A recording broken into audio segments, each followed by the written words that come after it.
last week, and I will stick to my word that we're going to start. Yeah, sometimes for the wrong reasons also. Logging on from Boston. Wow, nice to have you, Martha. I hope you're a Trini living in Boston, so that my accent doesn't throw you off. But I'll try to nice. Okay, so I could use my Trini tongue. Nice. Okay, good. So last week I ended by saying, because we had a lot of people who wanted to ask questions or make statements. A couple of you came on and shared a little bit about your story, which I was so grateful for. And I ended by saying that this week we're going to start with those of you who want to perhaps ask a couple questions, because when we get to the end, I don't want to rush it and, not be able to get in your questions or your comments, or, excuse me, if anybody wants to just share something. But those of you who perhaps had questions last week and you're on the call now and you want to ask the questions, feel free. Now is your time. If you didn't get to last week, or based on the topic, even if based on the topic you may not have been on last week, you could be new, but based on the topic, you may have a question. You can go ahead and ask those questions now, before I get into the topic tonight, right? So you could unmute your mic if you have a question. You had one last week. If you have a new one this week, just unmute your mic and you can go ahead and ask or comment before I get into it. Don't come at the end when it have no time and say, Nika, I want to ask a question, when it's like after 10, right? Hopefully we're not going to be going so long though, right? So no questions. Nobody had any questions last week, or any questions that come to mind now? All right. Okay. All right. Well, I'm going to start, ladies. I'm going to start, right? You lost your opportunity there. I'll still give you opportunity at the end, though, because I know it might be more natural to have questions after the session. But this was really for the people who did not get to ask their questions last week, right? Okay. So just the three main things I want us to take away, hi Shelly, from last week, I will just quickly run through because I don't want to go back too much. Three things that we kind of outlined that people might, how should I say, miss. That is something that you really need to keep your marriage, to keep it healthy, not to just pick up and, when you get angry, to leave and make spontaneous decisions, right? And there are three things that we went through last week. One was commitment. We spoke about how we can be committed to our job. We can be committed to our children, very committed to our children. We give our life for them. Committed to certain things. And you have to have that same sense of commitment to your marriage, because we spoke about marriage not only being between yourself and your husband, but we spoke about marriage being a contract between yourself, your husband, and God. And so if you are somebody coming into a marriage and you you must know if you lack that sense of commitment. If you leave your job when you get frustrated, if you find yourself going from job to job because you get frustrated quickly and you keep moving on to different jobs, or little things get you frustrated and you just give up on certain tasks and that kind of thing, that might not be the best quality to have going into a marriage, right? So yes, you could love the person with all, all this love, and you feel all the butterflies and all the chemistry and you love them bad and stuff. But if you lack that sense of commitment and understanding what is required of you as a wife, and now that you're in a marriage, you can make decisions due to frustration and walk out for a weekend, always packing your bag and ready to go, always ready to say, well, I go on, right? That's not a good thing, ladies. And some ladies actually, I think one or two ladies actually came on last week and said that they actually did that in the past and, realized that it's not the best thing to do, right? So commitment, understanding your partner, that is something very, very important. You could love him to death, love him to death, love him bad, bad, bad. You know, we train to say you love him bad, bad, bad. But if you don't understand who you're married to and why they do what they do, where they came from, if you don't have an understanding of the person, you can mess up a good thing. You can mess up something that actually could be good by just misunderstanding your partner. So understanding, you can really love them, and so you could actually have sincere love for the person. But because you never took the time to understand why that person is doing what they're doing, right? And this is not only for your husband, this could be for a friend in your life, could be a parent, a sibling, right? But we're talking about marriage. You can mess up a good thing. So commitment, understanding, and then the last one that I mentioned last week, which brought a bit of contention. I don't understand why. I really don't understand why. The last one was to bring value to your marriage. And I think I explained how things become precious to us, how we place value on things that are that make our life better, things that give us pleasure, things that we enjoy. You know, the things that we place certain things that are high value. Any of you have your own home, right? There's certain things in your home that you don't want nobody to touch. Like if they go close to it, you're like, don't touch my vase, or don't sit down on this or that. You know, you have things that are precious to you, and you know those, because those things either they offer you some kind of service or comfort or something, right? And what I was saying is that this is kind of tied into understanding, right? If you know your partner, you understand what he's like, and understanding and knowing, having the knowledge of what your partner values, what your husband values, is a good thing to know. And so, and I use the example of, let's say, your husband highly valuing a woman or a wife or somebody who could cook because he likes food, right? And that is something to him, that's a big deal. That's like, for my husband, that's not a big deal, right? Yeah, no problem if you order food every single day, right? I don't know if that's a testament of my cooking or what, but he not fussy where that is concerned, right? I'm saying you like food, we really not fussy. But there are some men, I know some men who value that home cooked meal. And so a wife who could cook and have a sweet hand is like gold, right? And I use that as an example to say, if your husband, let's say you got into the marriage and you realize this man really want me to cook, right? And you say you didn't know how to cook and you start to learn to cook for him. And why are you doing that? Because you love him, right? If my daughter used to love when I cook spaghetti and mincemeat, right? Like pasta, spaghetti, and mincemeat. Love. And she used to beg me to cook it every day. And I'm like, honey, I cannot cook it every day. But as much as I could stomach eating it, as often as I could, and make it in the home, my mother-in-law liked it too. So that was a plus. I would make it for her. Why I would do it? Because I want to make her happy and she like it.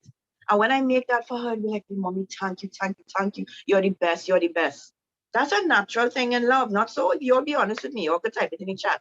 Isn't that natural? That if you love somebody and there's something that you could do to make their life better, to make their life more pleasurable, to make them feel happy. We know, those of us who have children, we love to make our children happy. We like to see the look on their faces, how their faces light up. If we bring home a toy for them that they love, or just doing simple things that they love, it's quite natural to do that. You do it for your parents, well, hopefully your siblings, you want to make people happy. And nothing is wrong, ladies. Very natural to want to make your spouse happy, yes. And so all I was saying is that how you could do that, how you could make your spouse happy and become valuable to your spouse is by adding value to the marriage and by doing the things that your husband, you know, he really values. Nothing wrong with going into that. And I use the example of cooking, but there are many other things that, you know, I mean, I don't want to go there. I want to use an example, but all they will get vexed with me. All they will get vexed with me. Or they want to get vexed so early. I don't know. They tell me if they want to get vexed so early. If I should go there, right? I'll give an example. Yes, all they want it, get vexed. All they want it, and all they like too much of thing, right? All right. I remember when my husband and I keep it real, right? When my husband and I were just started dating. We were friends for a while, right? We just started dating. And one of my cousins was a hairdresser at that time, and her salon was at home. And I went home by her. I don't think I went with the intention of doing my hair. We went home by her to Lime. We used to go by her and Lime a lot, right? And we went home by her to Lime. And she had time. Excuse me, she didn't have a client, and so she did my hair. And when she finished doing my hair, now remember, my husband and I got a boyfriend at that time. We just started going around and stuff. When she finished doing my hair, I never hear that boy say wow in sequence like that. He's like, wow, your hair looks so great, and you should comb your hair like that all the time. Your hair looks so good. And he was like, basically loved how it looked, right? And I just being honest with all you, right? I now hook up with the guy and stuff. I care about him. I want to make sure that, he stay in my life. I realize he's somebody that could be a good husband. I say, okay. I take notes. I watch the hairstyle. I say, right. And so ever so often I would do it wasn't practical that my hair could look like that all the time. Because I know how your hair does look when you now come from a salon, right? The wind blowing, well, if the wind could blow it, right? The wind blowing it, and it looking like it come out as, you're looking at your best. When it come out the hairdresser, your hair is supposed to be looking at its best. And you're like, wow, I wish you could stay like this forever. But that don't always happen, right? And when I do it myself, it may not look so. But I took note and I realized, okay, he liked this look, okay. And so I took note of that. And because I'm not gonna be stupid if the man like it, and when he see it, he balling wow. You think I want him always watch me and ball wow, like he said, but in the mind he might say wow, right? I rather that than when he see me he say, oh gosh, she could not cook she hair different to the boy. I rather that. So some of y'all might say, well, he had to like me for myself. So let me ask all your question. Y'all don't have preferences of how you would want a man, your man, a husband. It might be a boyfriend. Some of you might be single, and you do have like a idea in your mind of what you want your boyfriend or your husband to look like. Those of you who are married, your husband may not be looking exactly how you want him to, but you have an ideal, if he could look a certain way, maybe dress a certain way, maybe carry himself a certain way. I know ladies, it's not only men will look at a woman and find she attractive. Women look at men and they have things, yeah, I know how to lead, right? So your ladies, tell me, don't you want your husband or your boyfriend? Okay, you envisioning yourself with a boyfriend, you don't have one, right? And you're thinking, all right, I have this particular type and I want, you have a way that for you would feel that this person would be attracted to you, maybe how they comb their hair, their complexion, whatever it is, you have your preference, right? And so it's kind of unfair as ladies for us to think that men should not have any opinion at all. And not just men, I'm talking your husband, right? It's not supposed to have any opinion about how you look. How many of you think that your husband should not influence, should have no input or influence on how you look? Let me see in the comments. Your husband should not have any. If you agree with that, say yes, you agree that your husband should not have any influence on how you look. You should just be free to do what you want, and he just love you as you are. Let me see in the comments if you agree with that. Say I agree with that. If you don't agree with that, say no, I don't agree with that. He can have some. I did at one point, not anymore. Okay, so Shelly Ann, you're saying at one time you felt like he shouldn't have any influence on how you look, but now you're saying that you don't think that way anymore, that you're okay with him having an input in how you look. Right, okay. Come, ladies, come on, don't be frightened, talk to me. How many of you all think that way? Be free and open here, nobody judging you, But yeah, he should have some input. I want to make, while I want my freedom, I love for my husband to give his opinion. Nice. Yes, Aviance, I agree with you. It's just me, but if I put on something and my husband does not look like how it looks, okay, I can't tell you the last time my husband asked me to change something that I put on, it was because it was inappropriate, right? And that was years ago. That was like in our early marriage. Candace says she don't agree, he can have an input. So Candace, you're saying you don't think he should have an input. That's what you're saying? Should have some input. No, he can. Okay, gotcha, Candace, right. What I was saying, right, years ago, that was years ago, that was in the early marriage. I got to wear something, he would say that too tight, that too short, that too see-through, that too whatever, right? That'll happen again, right? I understand now, right? I'm in the flow. But sometimes I might put on something, and he may not necessarily, he might make a comment like, this is his way. This is his way of saying something I'm wearing is not looking good. He would say, you find that looking good, which is a bit annoying, yeah, which is slightly bit annoying. He'd say, so you find that looking kind of looking good. You find it looking good today, and my answer, which is not the best answer, not to be an example to anyone, would be like, yeah, well, that's why I have it on. I wouldn't put it on if I don't find looking good, which might be the best answer, but I would take note though, and 95% of the time, right? 95, okay, no, that's too high. 75% of the time, no, not rude, it's not rude, it's just, yeah. 75% of the time, I would perhaps change it, right? I'll perhaps, not just right away, but I'll go back and I'll ask him, I say, so what you find, right? I'll say, what you find? I was like, what you find? It to this, to that, and making me look fat, and making me look shorter. What you find? And I would, and if he tell me what it is, I'll go back, look in the mirror, and I'll be like, okay, and I'll change it, or sometimes I won't. And if I don't, he obviously not gonna keep telling me, it's not looking good, not at all, right? But I do take note if he says something look, because as a wife, you want your husband to be attracted to you. And so if you're going out with him or you're going somewhere and something you have on, he finds it's not looking attractive, I don't see anything wrong with changing it.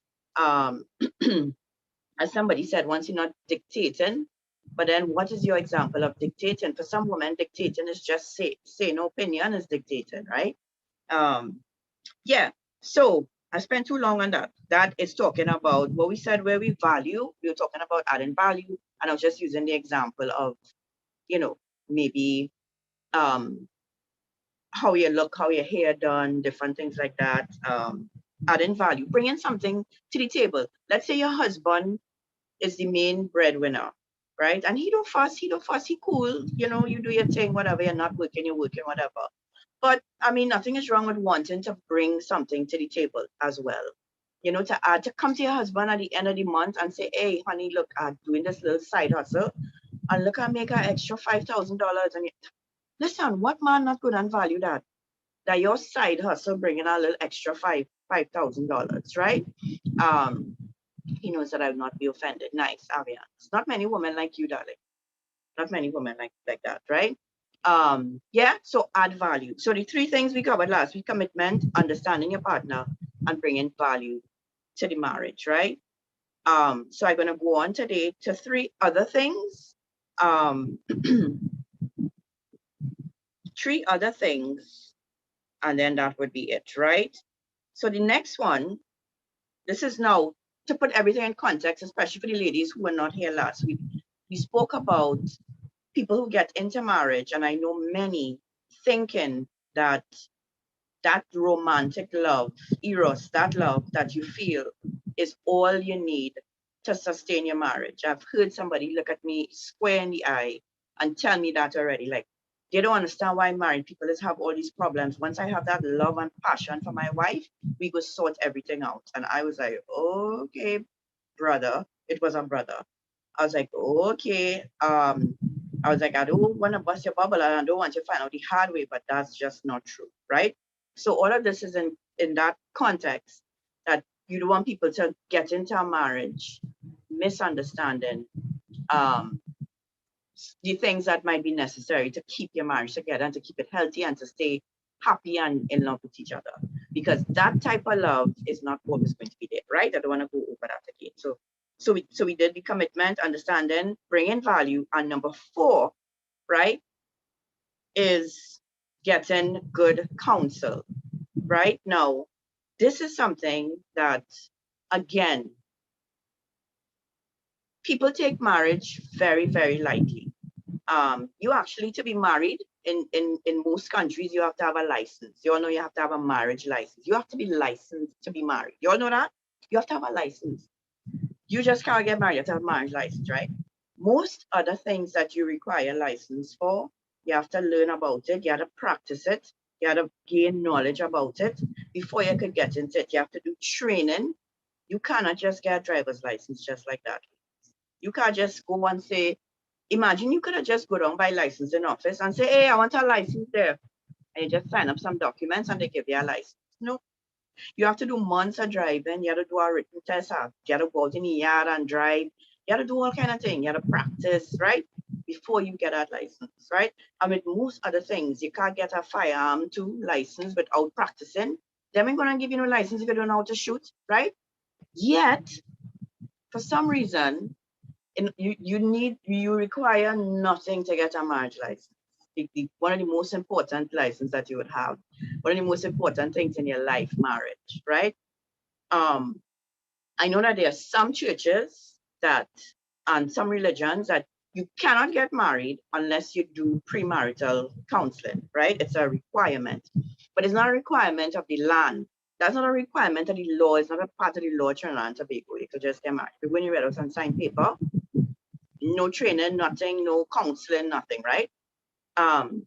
Remember I said last week, and I think I said it today again, most people get into marriage not knowing what they get into. Not having a clue, not having any knowledge, any wisdom, any understanding of what they're going to be embarking on. And they think that all they need is that one thing that they have going for them, and it's that feeling of love and passion and romance. Some people go into a marriage with that alone, thinking that can drive them for 20 years or 30 years or 40 years, however long, 50 years, 60 years. I saw a couple on YouTube the other day that were married for 70 years. I think it was 70 years. I was like, what madness. Imagine being married to somebody for 70 years. That is like an entire lifetime, right? The Bible and all give us 70 years, right? To live. Well, you know what I mean, right? And so having getting good advice, proper counsel, even while you are married, before you're married, it's important, right? And guys, let's be real, right? Sorry, just open something up there.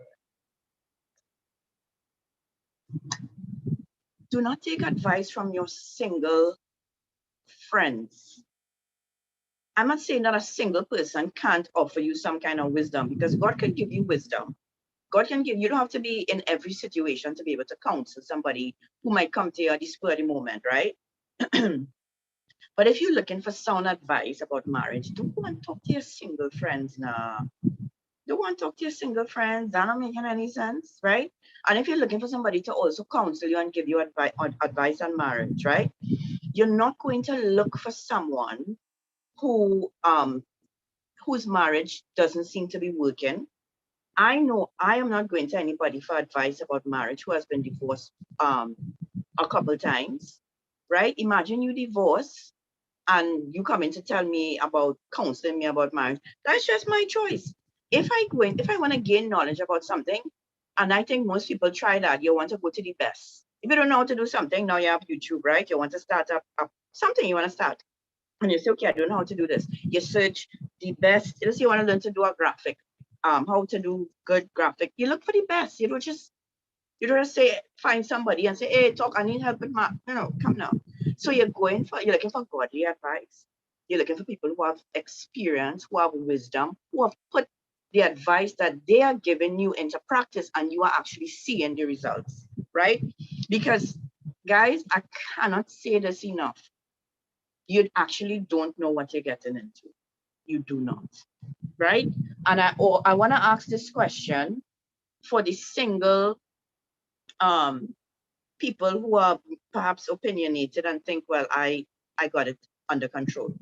So I want to ask the married people, how many of you, now that you are married, right, you realize that when you were single, you actually had no idea what you were going to, it turned out that it was like, okay, you had some surprises, right? And you realize now that you're married, for a certain amount of time that as a single person getting into marriage, you actually really did not have an idea of what it was going to be like, right? How many married people could say that? That you had some surprises. I remember, I think I asked this question, and some people said they actually had they had arguments on the honeymoon. Some said on the wedding day, like Avi saying plenty. A lot, Naomi said. They had their first argument in the first month, you know, things that threw them off, they weren't expecting. Come, married ladies, let me hear you all. How many of you all realize after you got, now, I didn't talk about the day after or the month after, but let's say you've been married a few years, 3-4 years now, and you could look back and say, whoa, I wasn't looking for this. I didn't know it was going to be like this. Have some surprises. Candace said, yep, too much surprises. Cindy, that song and like not too good. Cindy said too much surprises, right? Yeah, there are some things that when I got married to, I was like, I didn't, this wasn't, nah, I didn't, too much red flags. Okay, but that's different. Red flags different. Trisha said she had no surprises. Trisha, you're married 1 year? How long you married, Trisha? A few surprises, but thankful we both very understanding and recognize and good in the process. Yeah. 8 years, no surprises.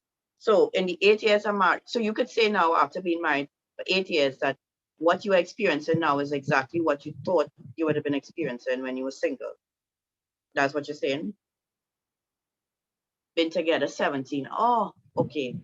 Okay. Well, you all, okay. Well, yeah. So I understand. So 8 and 8, 16. So you all were together actually longer than you actually married. So I could understand that, right? As Avian said, there was some surprise. I knew my husband fairly well, I'll be honest, because we two were friends for long. And our relationship, okay, you know when you're gonna get a lot of surprises? You know when you're gonna get surprises?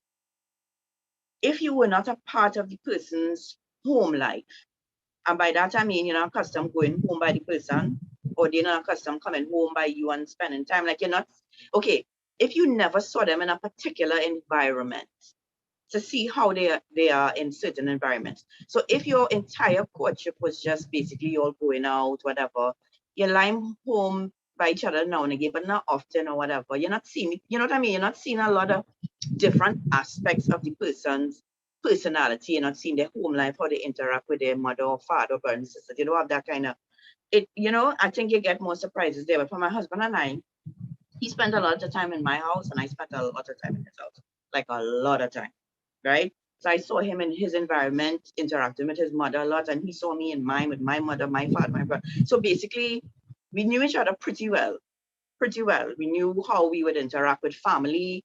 But even knowing all of that, there was still things that I did not see coming. I think I mentioned this.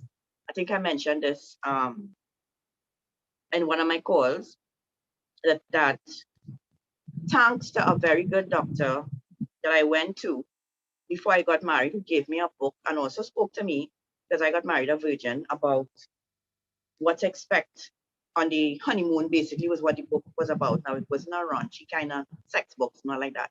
It was, that book helped me. Listen, if I did not read that book and I did not speak to that doctor, I went to her to find out about birth control and stuff. And so we just ended up chatting. I told her I was a virgin and stuff, and she recommended the book. And a lot of things that I did read in that book that the book said could have happened, did happen, right? And so I saw it coming. But I could see how, if I had absolutely no knowledge before in that area, because again, married a virgin, I have no experience with sex. I don't know you understand, right? And yes, as close as my mother and I were, we never had that talk. Like not when I say never had that talk, I don't mean birds and bees talk. I mean, before my marriage, she never sit me down and say, well, you know, when the sex, what could happen, what. We didn't talk about those things, right? But this doctor did. And guys, it helped me. And so I tell every single married person that dating couple that we counsel, if they're virgins, not necessarily if you're not a virgin, and even if you haven't been in the game for a while, right? Especially if they're virgins, my advice is always do expect too much on the money, right?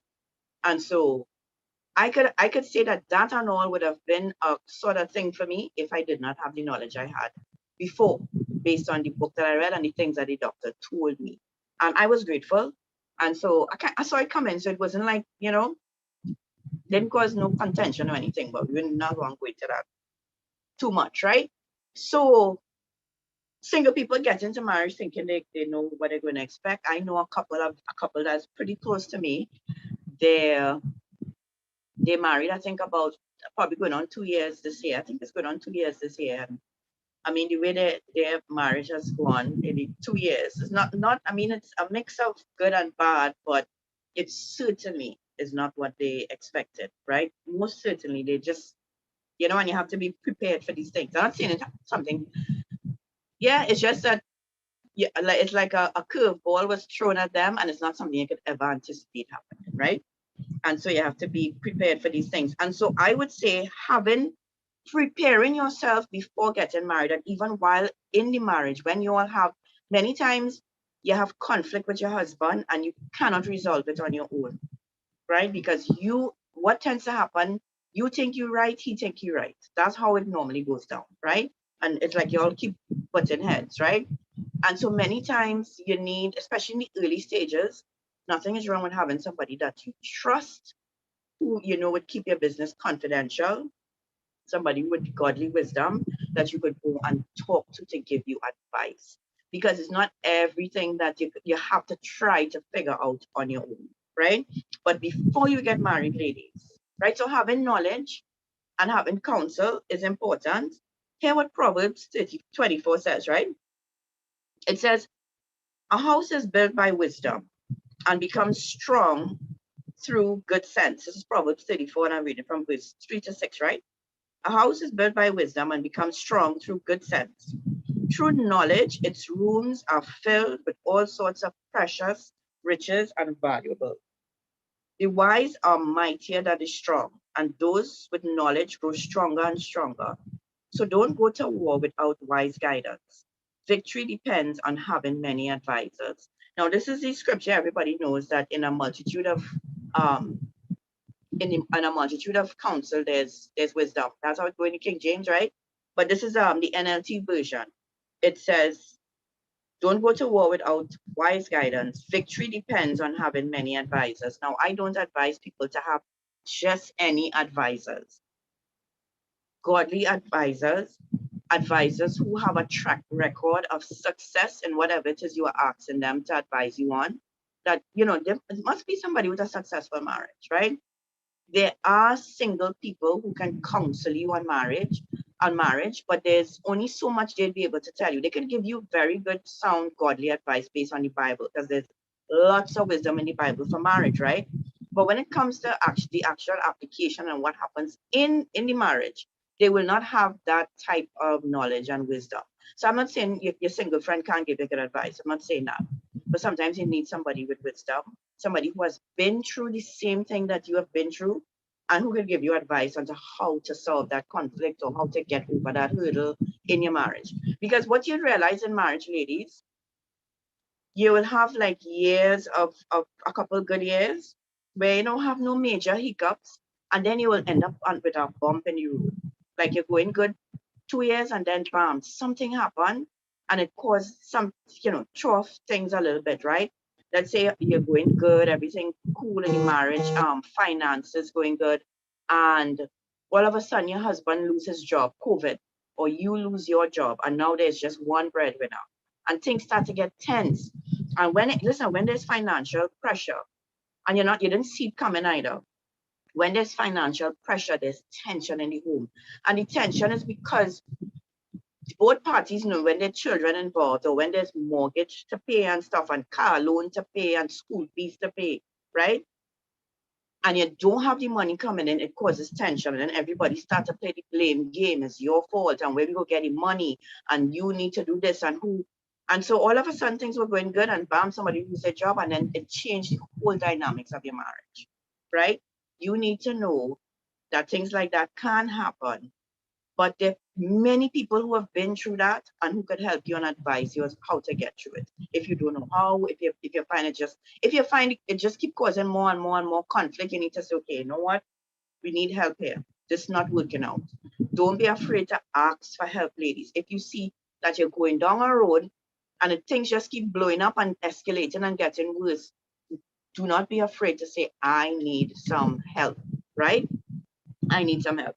So good counsel is important. And another thing too, if you're in a relationship with somebody, not so much marriage, right? Or even if it's a marriage, let's say you have marriage and you're talking to people, you're getting advice, and everybody telling you the same thing. Especially, let's say you're not married yet, and everybody advising you, you don't marry that fella, just to have a feeling, or they might even actually give you facts about why you're not to marry that fella. But it's not one person, it's not two, it's not three, you're getting it. Why would you not take heed, right? Why think that you know? The reason why many people in that situation think that I'm not listening to anybody is because the love and the affection or the desire to be with that person overrides everything else. Look, Carrie said that happened to her, right? People warn her. Listen, Naomi saying it too. Shucks. You see, you know how much people told me that when they enter the marriage, like 5 years into the marriage, they say, Nick, people warn me, you know, my mother warned me, my father warned me, my brother warned me, my friends warned me, everybody tell me, don't marry him and think, but I just didn't listen.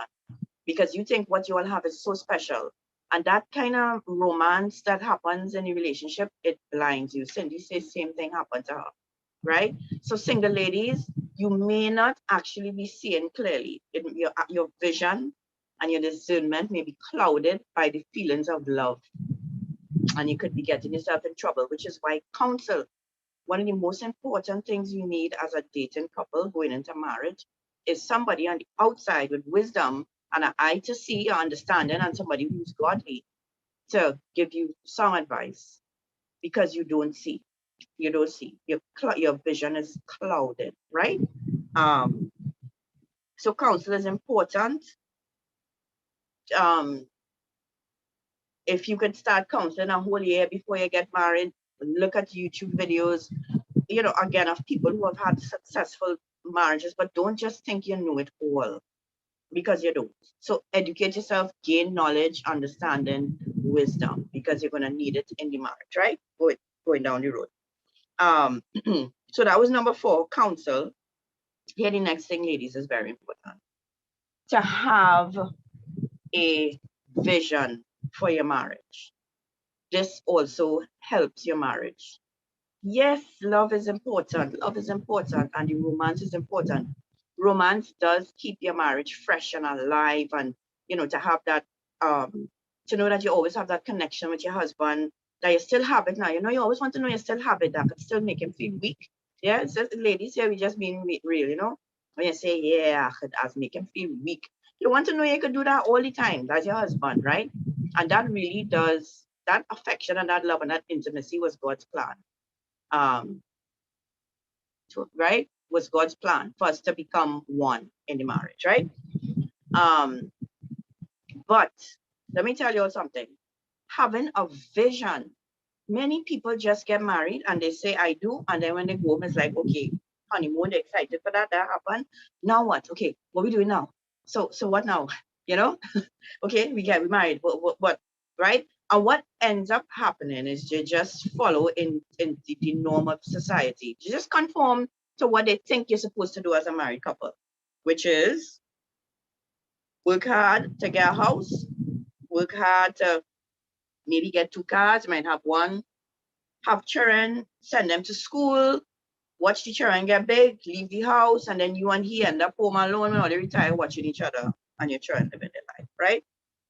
It is very important, ladies, to note that God, when you come together as a husband and wife, man and wife, God has a plan for you as a couple, a vision.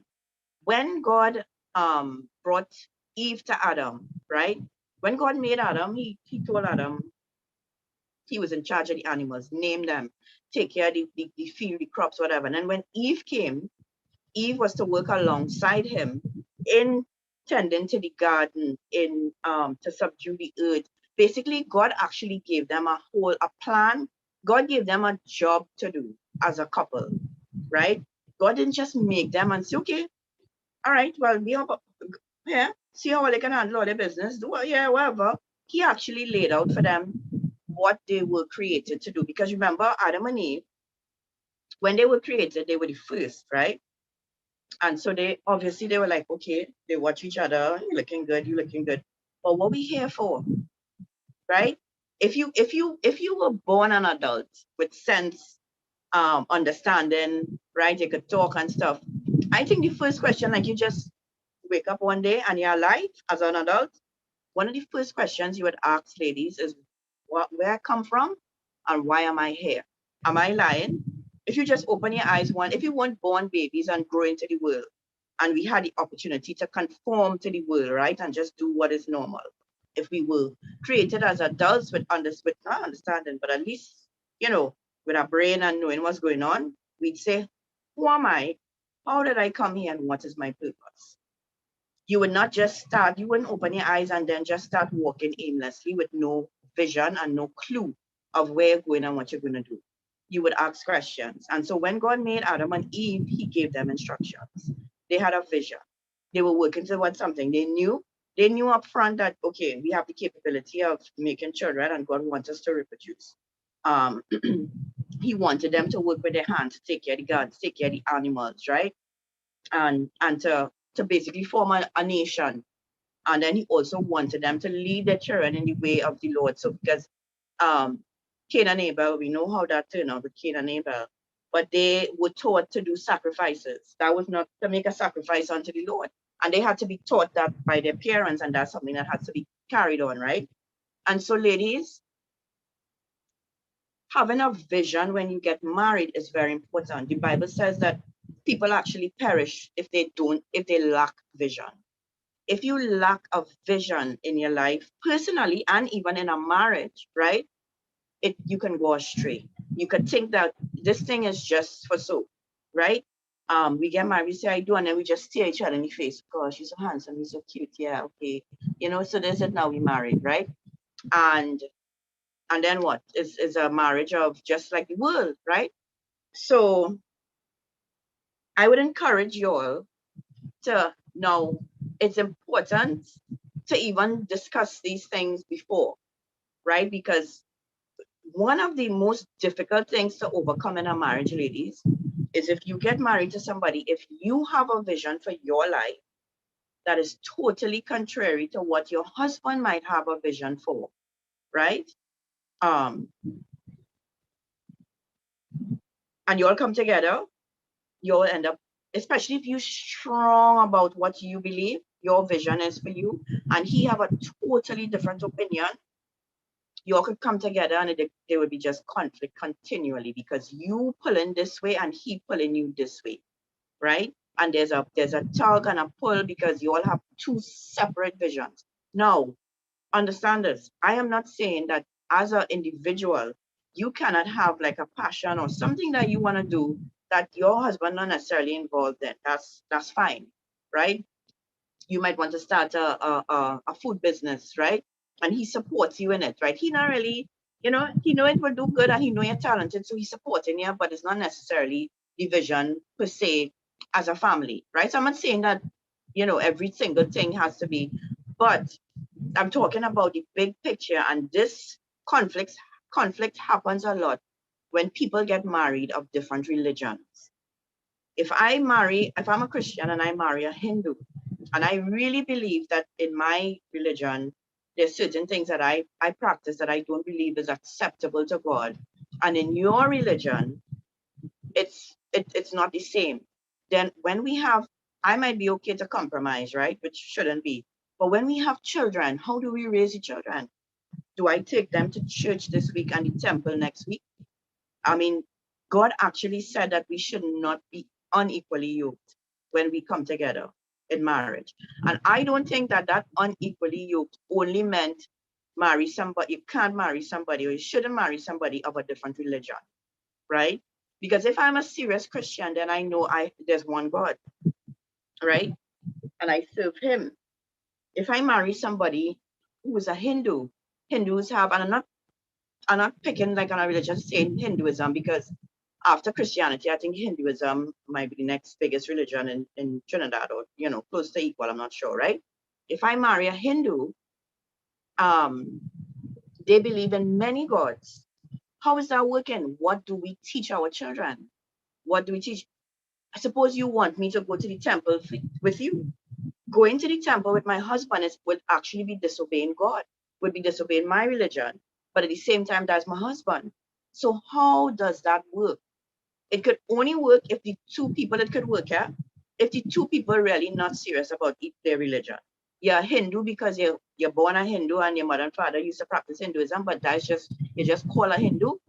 And you are Christian because you just grew up in church, and that's what they have on your birth paper, Christian, right? But you're not a practicing Christian, you're in business with God or whatever.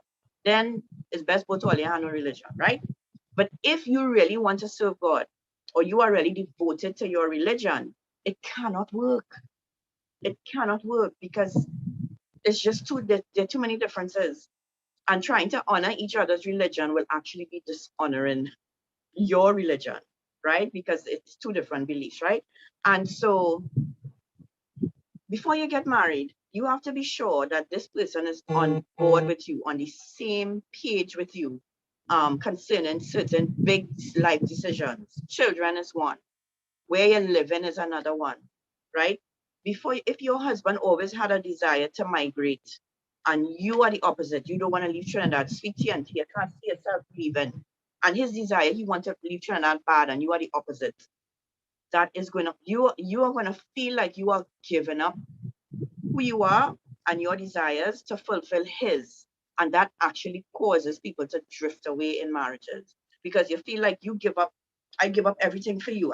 So how much times I've heard people say that in counseling. I give up everything for him, and he never give up nothing for me. Is what he wants to do, and that's when two people don't have the same vision for their life and for their family, and one just ends up submitting to the other, but they're not really doing it willingly. It's like, okay, well, I can't fight this no more, so I'll go along with you, right? So having a vision is important. A marriage is not just to play games. It's not just for it to have a mortgage. I mean, yeah, it's not just for it to have a mortgage together and have to work for 30 years to pay it off, right? That's not marriage. It's not just for you to raise kids. It's a big part of it. Big part of your marriage is taking care of your children, raising them in the ways of the Lord, making sure they're well, making sure they have love, making sure that you put in healthy adults back out into society, right?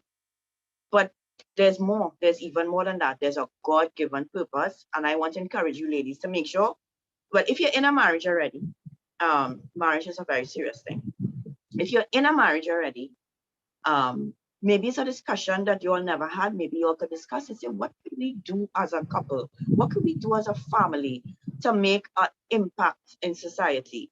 To make an impact, let's say, maybe not in, you don't want to go society, our neighborhood, what could we do? Maybe we could start a ministry. Maybe we could start something as a couple and seek God and see where, because hear what that does. Hear what having a vision does to help your marriage, ladies, right? It takes the focus off of this kind of toxic, where you just want, I shouldn't say it's toxic, but it can be toxic, right? Where you just want to feed off of each other. I want love, I want love, I want attention, I want attention. So you consume yourself with this kind of romantic love, or this notion of what you think love and marriage is supposed to be. You consume it. He doesn't pay me enough attention. I find these days he's not doing this, that. Listen, sometimes when you have a purpose and a vision, you don't have time for those things. You're working together. And when you're working together to accomplish something that is bigger than you, that's even bigger than your marriage, you actually, in doing it together, you could fall in love more with the person, because it's like you're moving in harmony with each other, right? And it's not just about every day I go to work and then I come home tired, I cook food, we sit down, we watch each other, we watch a show, we watch Netflix, we fall asleep on the couch, then we go and sleep, we don't even feel to have sex because we're tired, but both of us work, get up the next morning, we make lunch, we come home, we watch, fall asleep again, right?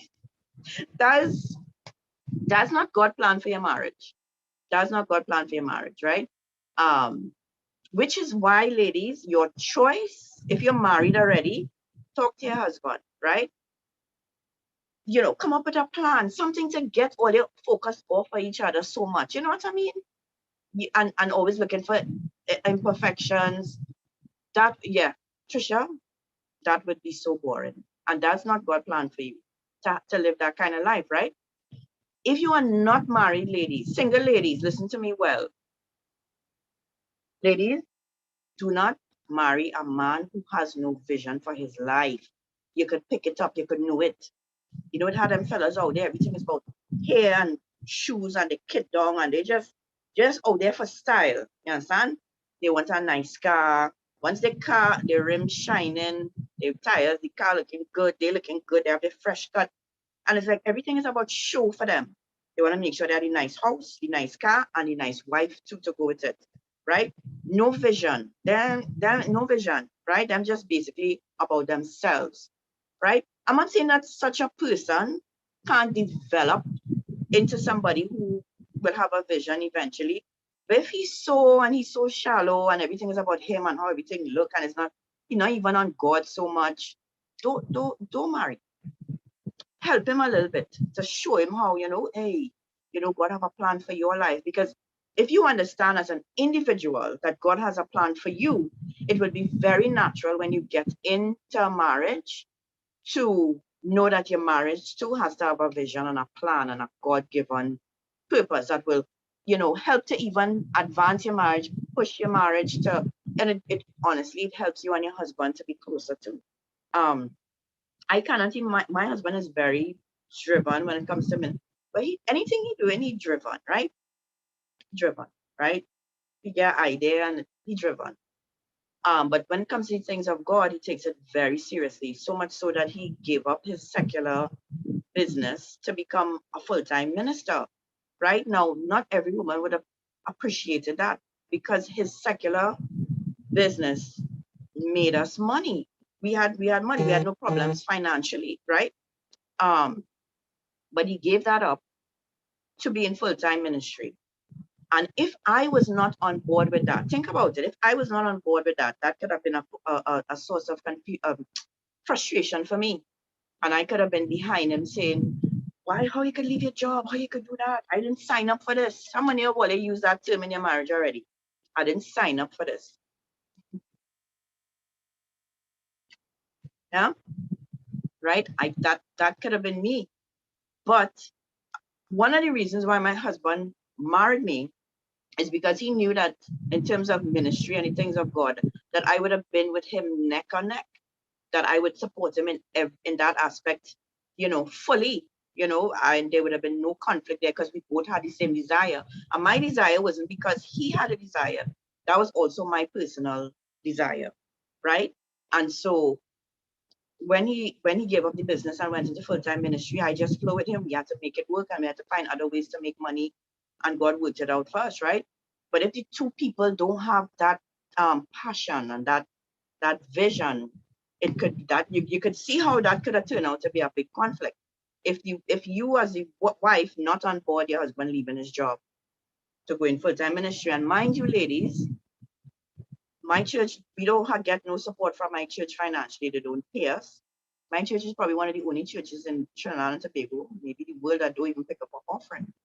But we have a box you can put wherever you want, but we don't have no stipulations about giving up. So it wasn't him giving up his business to say, well, all right, the church could support me now. No. So it was purely a move of faith, right? And trust me, God worked everything out, right? Wonderfully for us. Right? So ladies, a vision is important. Have a vision for your marriage. Don't just, what is a sitcom? It's not what's a sitcom?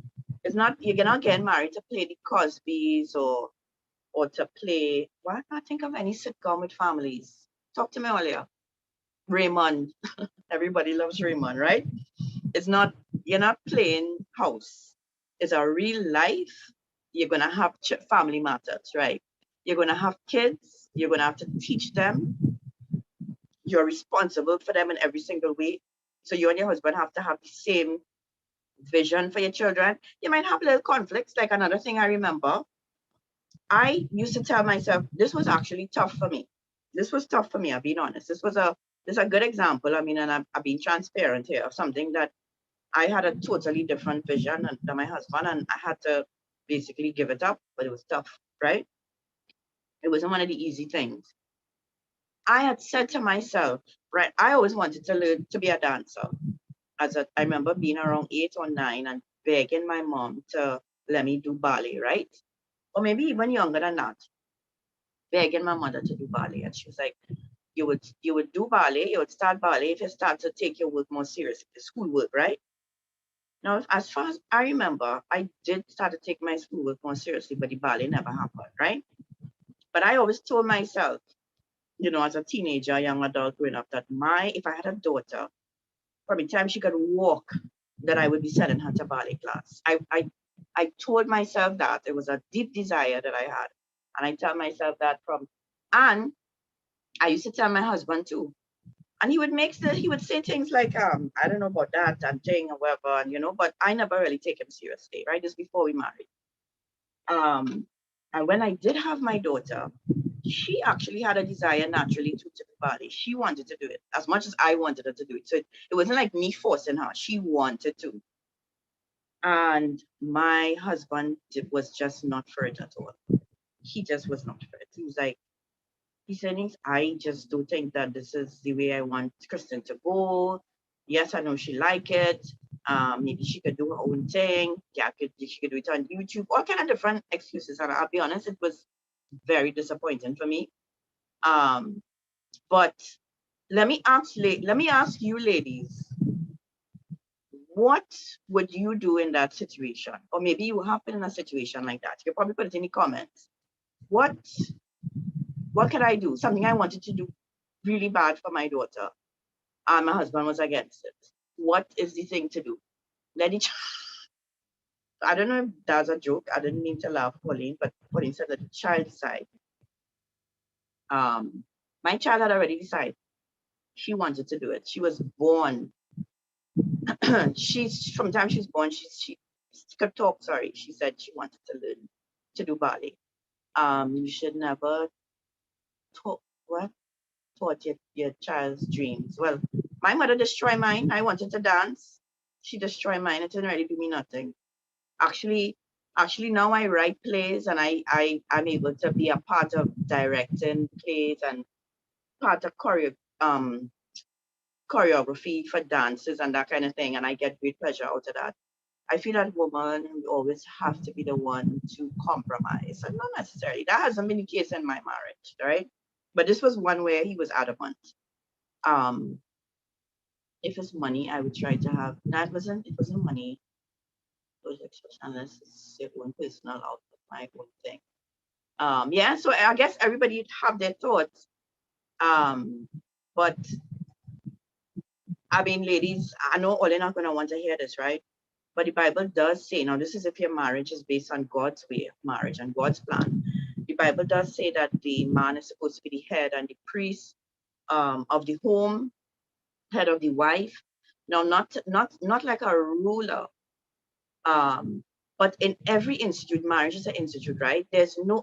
Listen, if you're working KFC, if you're working an insurance company, if you're working at a gas station, anywhere you go, any kind of institute, there's a hierarchy. There's somebody, there's a manager, there's staff, there's a CEO, a manager, there's staff, there are the cleaners, there's a hierarchy.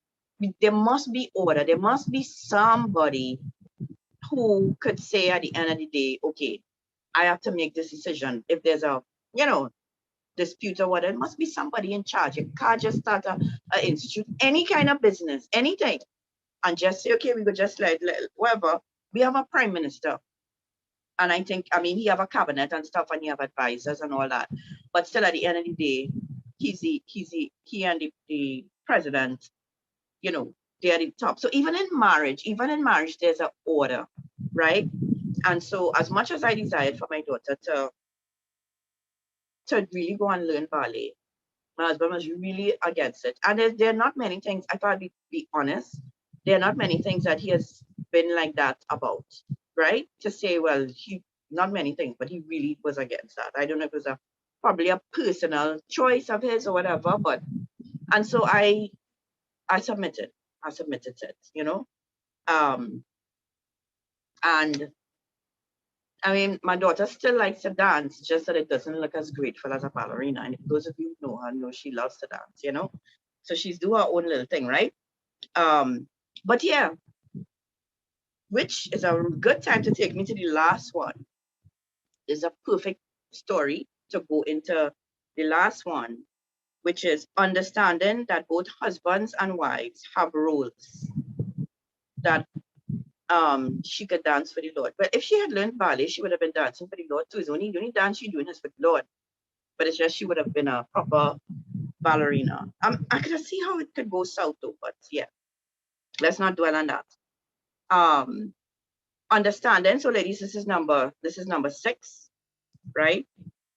I'll just go over them quick. Commitment was number 1. Understanding your partner, bringing value to the marriage, having wise counsel, having a vision for your marriage. And the last one here, come on, the last one here is understanding that there are roles in a marriage. Understanding that men and women have different roles. Sorry, husbands and wives have different roles, right? Again, people get into marriage thinking that the only qualification is that I'm male and I'm female. But if you go into a marriage thinking that it's just wherever goes now, we married, we together. Excuse me. Yeah, gosh. Dizzy, don't rub it in now. Well, the wicked soul, don't rub it in. I'm sure it was don't rub it in. Thank you. Yes, my daughter did get the opportunity actually to dance in a play that I directed.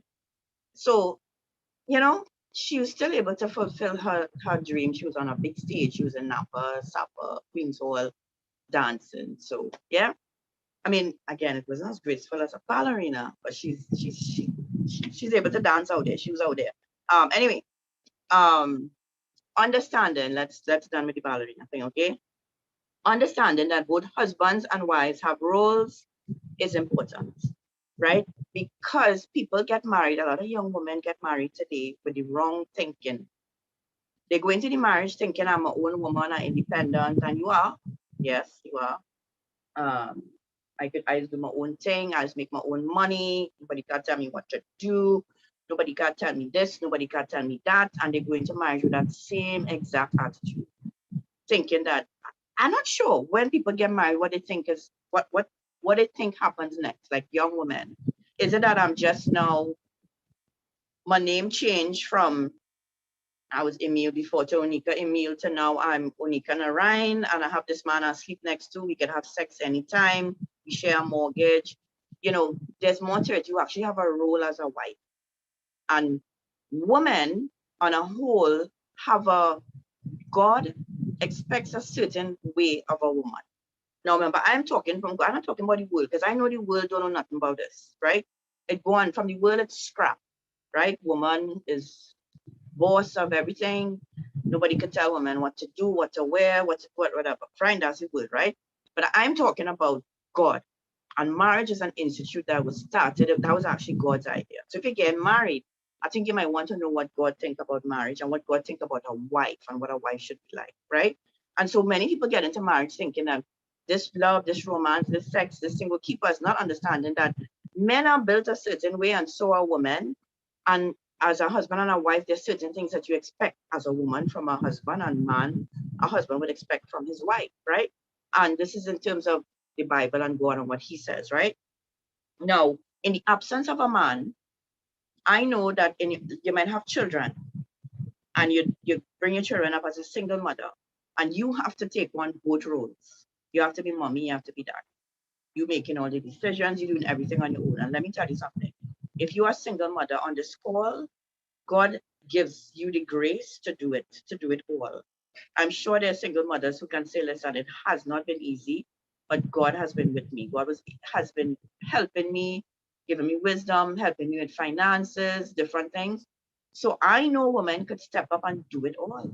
And some of you might even be thinking, I could do it all and I could even do it better than a man, right? And it may be true, but you have to realize that being born as a woman comes with certain things, certain attributes, certain personalities, certain ways that God desires us to be. And this is what I'm going to read now, right? And this may be a little disturbing to some, but if you're disturbed, the good thing about it is you're not going to be disturbed with me because I'm just literally reading God's word. So you can take up your grievances with God at the end of the show, right? Not me. So this is I'm reading Titus chapter 2 here. And hear what it says, right? This is just a little bit of what God expects of women, right? For their demeanor to be like, right? I know there are women who out there and there's boys and they govern, but God has an idea of what a woman, a female and a wife should be. Hear what it says. The older woman, likewise, that they be reverent in behavior, not slanderous, not given to much wine, and teachers of good things, right? They should admonish the young women to love their husbands, right? Love their children, to be discreet, to be chaste, to be homemakers, to be good, to be obedient to their own husbands, that the word of God be not blasphemed, right? So if I read anything there that ruffle your feathers, take it up with God. I didn't write this, okay? I'll read it again. The older women should admonish young women to love their husbands and to love their children. Now, funny that they would put this here because you would think that once you have a husband and a child, you will love them, but it's actually not that simple for everybody. There's some people who they're actually not too sure what love requires. And they give their version of what they think love is, but it really does not meet the standard of what God says love is. So as an older woman, which would be me, what the Bible is saying is that we should teach the younger women how to love. Because how many of you all know that love is not just a word, love is an action. Love means you have to do something. You have to love is not, I don't just look you in the eye and say, I love you. You gotta, I don't know how you look. What's love? How does it look? Love looks like something. And so if the Bible is instructing me as an older woman to teach you how to love your husband, it means that there might be things that as young women that you are missing with your husband and your children. And for the single ladies too, don't go into marriage thinking you know, right? And so one of the things that I would say, one of these, listen, ladies, I might get vexed with me again, but men love to be taken care of. Not so, or they have a husband. Men love to be taken care of. Now, women love to be taken care of too, and your man is Pauline. I promise you'll be the first person to ask the question after I finish. First person, right? Women love to be taken care of. I don't think you have any woman on this call who don't want their husband to massage their feet for them, to massage their back, to treat them special. But just how you want that treatment, you want to treat your man good too. Yeah, love him a certain way. And one of the best ways you could actually show love to your husband is by honoring him, treating him as an honorable person, somebody that you esteem highly. That is a great way to love your husband, right? But I'll read it again, right, ladies? Number, don't take up this with me, right? You could talk to God.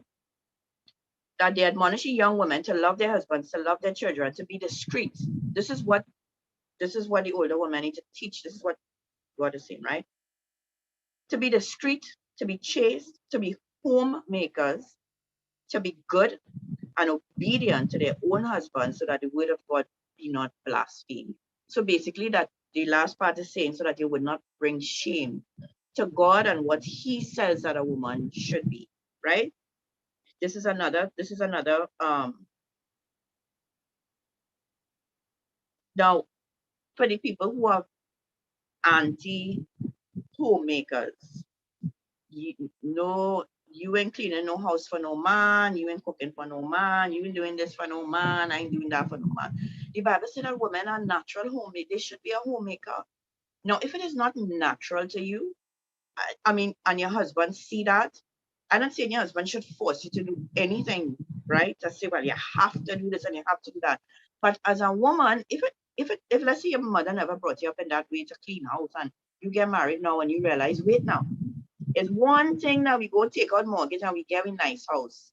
But this house had a clean and it had 3 bedrooms. It have 2.5 bathrooms. It have a, excuse me, it have a kitchen. It have a washroom. It have a living room, right? So it's one thing to say I have a house, but house need taken care of. Somebody got to do it. Somebody got to do it, right? And so I'm not saying that that has to be your role as a woman. I'm not saying that that automatic thing as you get married, as you become house cleaner. I'm not saying that, right? But the fact of the matter is you're living in a space that would need cleaning. And the Bible is saying that it should be just natural to a woman to be a homemaker. Make a nice little food, maybe house look nice, do a little decoration here and there, bake something. When your husband come home, he's smelling something nice in the oven, you know, so he's just happy to come home. It's actually the Bible, it's not me. Next scripture I'm going to read is 1 Peter chapter 3. Hear what it says, right? Now, this is, okay, let me read it.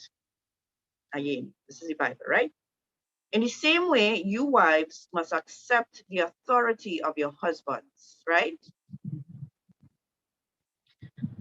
I know this, if this is tough for you and you're not married, don't get married yet. Until it could soak this in. Don't get married yet, right? In the same way, you wives must accept the authority of your husband. Then, even if some refuse to obey the good news, in other words, if you have a ungodly, miserable husband, right? And you might be a godly person.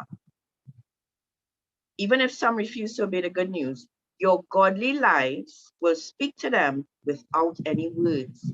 And your husbands will be won over by observing your pure and reverent lives. And this perhaps could be the number one thing that women come to me about.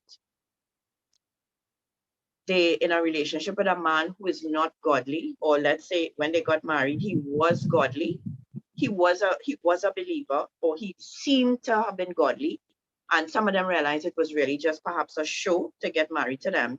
And so now that they're married, he out there, he in business with church and God and things so much, right? And they get in trouble. He giving them trouble, right? And what we as women tend to want to do to fix our men, if we think they need to fix them, is knock them to death. Keep telling them, you're quoting scripture. The Bible says so, the Bible says you ought to do this, and the Bible says you should be that, and every time, you know, and you don't come to church, and God don't like ugly, you know, and God this, and God do this, and right, you talk them to death, right? Hear what the Bible says. Hear what it says. Let your godly life speak to your husband without words, right? They will be won over by observing your pure and reverent life. So you want your husband to live a pure and reverent life? You live one. Talk less and do more good. Don't nag him. You come home and be a wife. The Bible says, even if the man given trouble, accept his authority. Now, if his authority means that he asking you to do things that is taking you outside of God's will for your life or causing you to sin, no, right? It's just saying that not because your husband is not a man of God and you feel he's this woman of God, that you are to be disrespectful or dishonoring to your husband because you on some higher level. Higher level, my foot. If you can't honor your husband, you're on a low level, right? So the Bible saying, honor your husband, even if he ain't all that spiritual. He ain't want to listen. Hush your mouth and you live good and he will follow. He will not follow. He will observe from afar and say, but this woman is a real woman of God, boy, wow, right? And perhaps by observing your pure and reverent life, he might turn to God or change his ways. But how much women do that? Come now, let me be real. That's why the man keep giving trouble, because you giving trouble too, right? In your spiritual way, right? Don't be concerned about the outward beauty of fancy hair and expensive jewelry and beautiful clothes. You should clothe yourselves with the beauty that comes from within, an unfading beauty of a gentle and quiet spirit, which is precious to God and to your husband. Precious to your husband too. This is how the holy women of old made themselves beautiful. They put their trust in God and accepted the authority of their husbands. For instance, Sarah obeyed her husband Abram and called him master. You are her daughters when you do what is right and fair. Sorry. You are her daughters when you do what is right without fear of your husband, what your husband might do. Right? I know that was a tough read. I know it was a tough read. Too much obey, too much reverence, too much submitting, too much quietness, too much meekness, a lot of things that women today actually are not, right? But what the Bible is saying is that when you observe, when you adopt this kind of behavior, who, ladies, remember I said, one second, ladies, just give me 1 second. Sorry about that.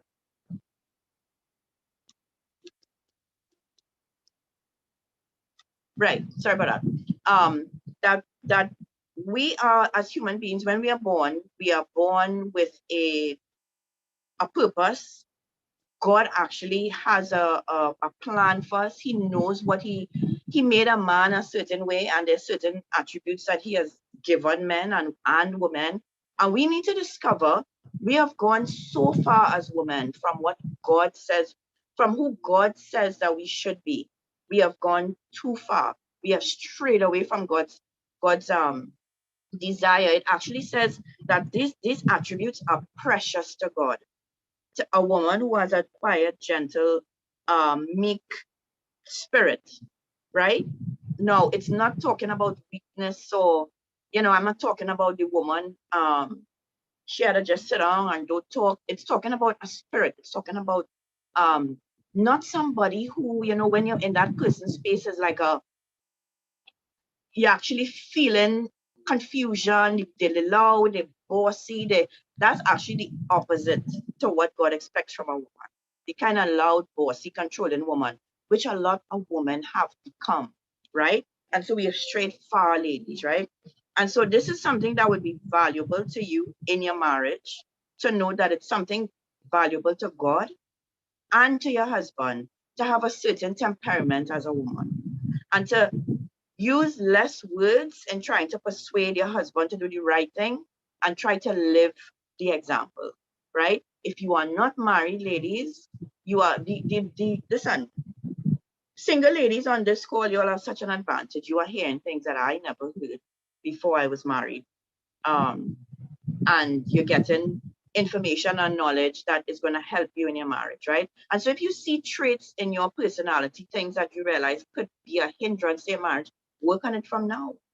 Work on it from now. Don't wait until you get married. And if you're in a relationship with someone, like you have a boyfriend and you realize that he always telling you things like, you're so bossy, you're controlling, you're always trying to control me, you're always mad or whatever. If you really love the person, take heed to what they're saying and look inside. Do some introspection and say, okay, am I really this type of person, boy? Because I know this is not what I want to be, and I know this is not who God called me to be. Excuse me, and I don't want to be this type of wife, when I get married, right? So you take advantage as a single person and really look within, and you try to change from the inside out, right? So I'm going to quickly go over these 6 things, and then I'm going to let Pauline start with questions, right? Number 1, commitment. Understanding that you're in a commitment, right? And it's between you, your husband, and God. Understanding your partner, right? Understanding why they do what they do, why they say what they say. Having that understanding is going to help you not to judge that person and assume that why they're doing what they do, right? You, as a woman, bring value to your marriage. Let your husband desire you by doing something for him that he values. Absolutely nothing is wrong with that. Nothing is wrong with that. That could even be something you do in the bedroom, right? But let's not go there. I know, Oliver. You're not going there. Number 4, counsel. right? Don't be afraid to get counsel, to get advice from people who have been through it, who have the knowledge, who have the wisdom, and who could help you. 5, have a vision for your marriage, right? You need to have a vision, right? Don't just enter into your relationship with no plan for the future, just thinking, okay, what next? You will hear what you'll end up so focused on each other and trying to get this thing to work, you'll end up in conflict because it's just you and he and each other whole day. Your life is revolved around just living in a home and try find something else to do, a bigger picture. Put your focus out there and let God lead you and your husband into a vision for your marriage. And the last of all, understand that as a woman, you have a role and that men have a role as well, right?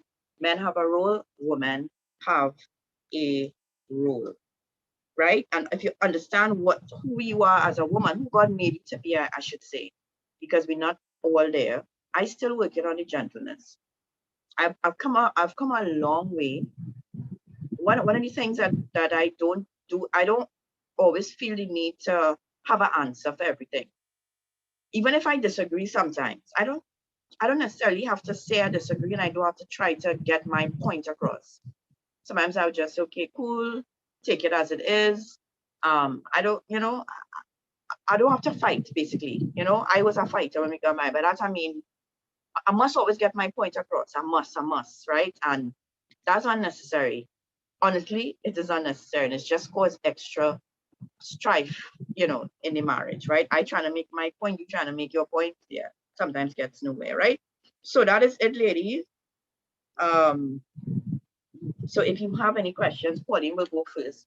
If you have any questions, any comments, any advice, or maybe you've been through something that I talked about, or you have, let's say you're married for a while and you started off with an issue that, what I would really like to hear somebody who could give like a testimony of their marriage where they kind of butt heads and came to a place where they thought that there was no recovery and you actually overcame a situation, or how you have improved, what you've learned, that kind of thing, or your question. So Pauline, you go ahead and ask your question. Hi, evening. Can you hear me? Hi, Pauline. Yes, I'm hearing you. Hi. Is it possible for me to go second because I'm out the road by the grocery and I'll be home in 5 minutes? Sure. Where No problem. Yeah. No problem. So let the person with the testimony go first. Yeah. I'm seeing somebody's hand up. Is it Atia? Hi, good night. Hi, good night. Okay, so I just wanted to share my testimony where my husband and I almost did not make it for sure. It took a lot of praying because we just wasn't on the same page. We weren't married as yet, and it was difficult. He didn't want to get married as yet. Didn't want to have children. Like, we were just butting heads. Right. And it took a lot of praying, a lot of he wasn't even baptized or anything. Like, we were just moving in different directions.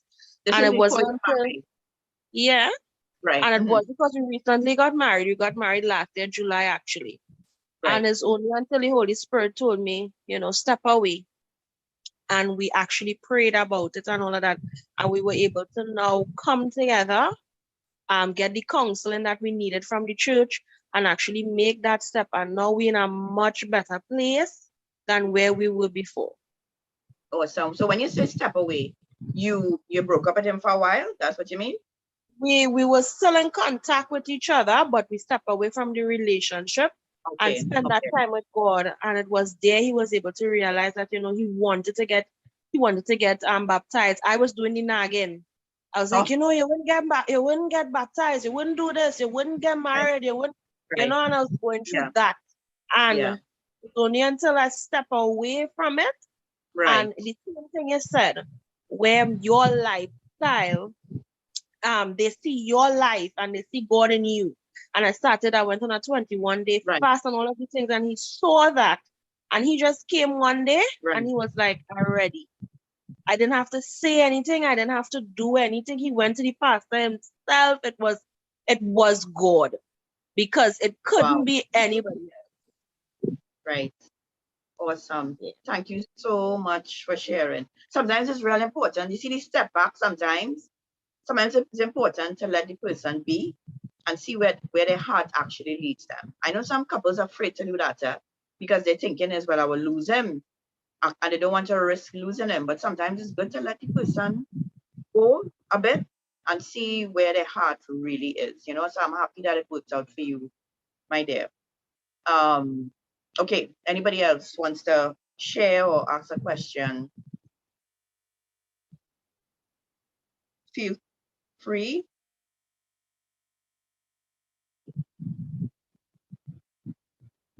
Come, ladies.